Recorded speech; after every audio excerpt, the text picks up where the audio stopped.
தயிர் வடை சாப்பிட்ணுன்னு ஆசையாக இருந்துச்சு. சரி ஒரு பேக்கெட் தயிர் எடுத்துக்கிட்டேன். அதுக்கப்புறம் கொஞ்சம் உப்பு ஆட் பண்ணி நல்லா பீட் பண்ணி எடுத்துக்கிட்டேன். நல்லா பீட் ஆனதுக்கப்புறமா நம்ம கொஞ்சமாக தண்ணி ஆட் பண்ணிக்கலாம். ஏன்னா கொஞ்சம் தண்ணி ஆட் பண்ணால் தான் நம்ம தயிரெல்லாம் ஊற வைக்கிறதுக்கும் அது ஊறுறதுக்கும் நல்லாயிருக்கும்.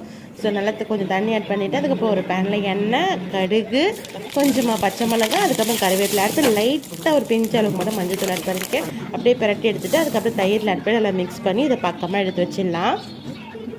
அதுக்கப்புறமா வடை மாவு வந்து அரைச்சி வச்சுருக்கேன். அதை அப்படியே குழி பண்ணி அழகாக வடைகளை வந்து எண்ணெயில் போட்டு விட்டாச்சு. பாருங்கள் நல்லா சூப்பராக கிறிஸ்பியாக வந்து வடை வந்து நல்லா வெந்துருச்சு. இதை அப்படியே அந்த தயிரில் வந்து போட்டு ஊற வச்சிட வேண்டியதான். ஒரு 10 மினிட்ஸ் இருந்தால் போதும். நம்ம சுட சுட வடை ஆட் பண்ணதுனால ஒரு 10 மினிட்ஸ் போதும். நம்ம ஆற வச்ச வடையாக இருந்தால் ஒரு 15-20 மினிட்ஸ் ஆகும். இது ஒரு 10 மினிட்ஸில் வந்து நான் எடுத்துடுறேன். பாருங்கள் நல்லா சூப்பராக வந்து நம்ம வடை வந்து புஷ்ஷுன்னு வந்திருக்குது. அப்படியே ஒரு பிளேட்டில் மேலே தயிரோடு ஆட் பண்ணி சாப்பிடும் போது ஆஹா அருமையாக இருந்துச்சு ஃப்ரெண்ட்ஸ். லைக் பண்ணுங்கள்.